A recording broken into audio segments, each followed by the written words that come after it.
Hello అండి, ఈరోజు వెంకటేశ్వర స్వామికి గోధుమ పిండితోటి హల్వాలా చేస్తున్నాను. చూడండి, దీంట్లో కావాల్సిన పదార్థాలు: గ్లాస్ పంచదార, గ్లాసు పాలు, గ్లాస్ నీళ్ళు, గ్లాసు పిండి ముందు ఏం చేయాలంటే నెయ్యి వేసి మనం వేపుకోవాలి. ఆ తర్వాత వేపిన తర్వాత పక్క తీసి పెట్టేశాక దాంట్లోనే కొంచెం మనం జీడిపప్పు, కిస్మిస్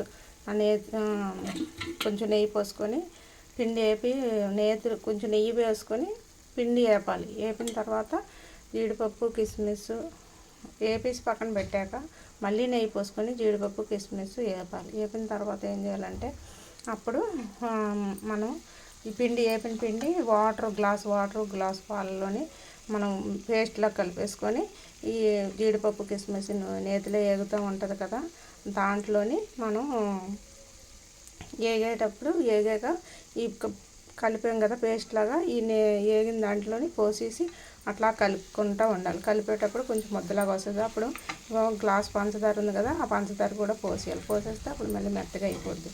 మెత్తగా అయిపోయాక ఏం చేయాలని బాగా పేస్ట్ లాగా కలిసిపోద్ది. కలిసిపోయాక మనం నెయ్యి కానీ డాల్డా కానీ మనం దీంట్లోని మళ్ళీ అప్లై చేయాలి. ఎంత ఒక 3 స్పూన్లు 4 స్పూన్లు ఇలా చేసుకుంటే ఇట్లాగా చక్కగా వచ్చేస్తుంది.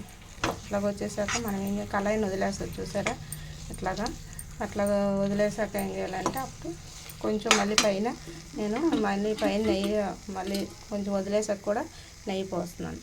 ఎందుకంటే అది ఇంకా బాగుంటుంది. నేను నెయ్యి వేసాను, మీ కాడ నెయ్యి లేకపోతే డాల్డా వేసుకోవచ్చు.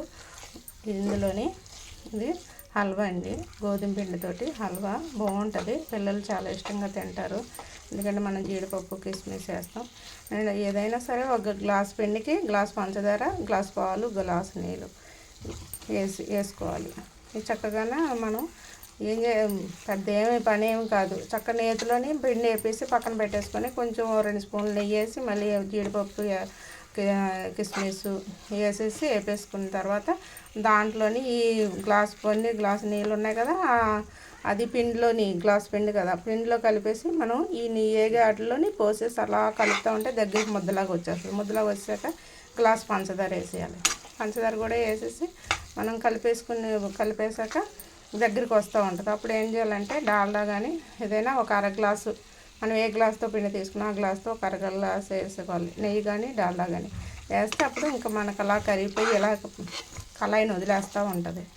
అప్పుడు మనం ఇట్లా దగ్గరికి అయిపోయాక కొంచెం ఇలాచి పౌడర్ వేసేసి తీసేసి మనం దేవుడికి సమర్పించుకోవడమే. ఈరోజు శనివారం కదా, అందుకని దేవుడికి ఇది హల్వా, గోధుమ పిండి హల్వా చేసి మీకు చేపిస్తున్నాను. మా ఇంట్లో కరెంట్ పోయిందండి, అందుకే కొంచెం చీకటిగా ఉన్నట్టుంది. చూడండి, చాలా వెంకటేశ్వర స్వామికి గోధుమ పిండితో చేసిందంటే చాలా ఇష్టం. మనం పిల్లలకి ఇలాగా హల్వాలా చేసి పెడితే చాలా మంచిదండి. ఎందుకంటే మనం బెల్లం కూడా వేసుకోవచ్చండి. బెల్లం తినేవాళ్ళు, పంచదార తినలేని వాళ్ళు బెల్లం కూడా వేసుకొని చేసుకోవచ్చు. చాలా మంచిది. షుగర్ వాళ్ళు కూడా తినవచ్చు. ఇది వెంకటేశ్వర స్వామి కదా, కొంచెం తులసి ఆకు పెడుతున్నాను దేవుడికి సమర్పించడానికి. వీలైతే మీరు కూడా ఇలా ట్రై చేయండి. దేవుడికి శనివారం పూట పెట్టండి, చాలా మంచిది. వెంకన్న స్వామికి ఇలా పెట్టడంలోని మనకి ఏ ఆర్థిక పరిస్థితులు మనకు సరిగ్గా లేకపోయినా చాలా బాగుంటుంది. స్వామివారికి అలా చేసుకోవడంలోని మన వెనకాల కొండంత అండగా ఉంటారు. ఆయన మనకు తోడు నీడగా ఉండి మనల్ని ఒక విధిగా నడిపిస్తారు. శనివారం పూట మీరు కూడా ఇలా పిండి దీపం పెట్టుకొని ఇలా స్వీట్ చేసి పెట్టండి. పిండి దీపం పెట్టకపోయినా సరే ఏదో ఒక స్వీటు ఆయనకి చేసి పెట్టండి, చాలా మంచిది. ఒకసారి మీరు కూడా అట్లా ట్రై చేయండి.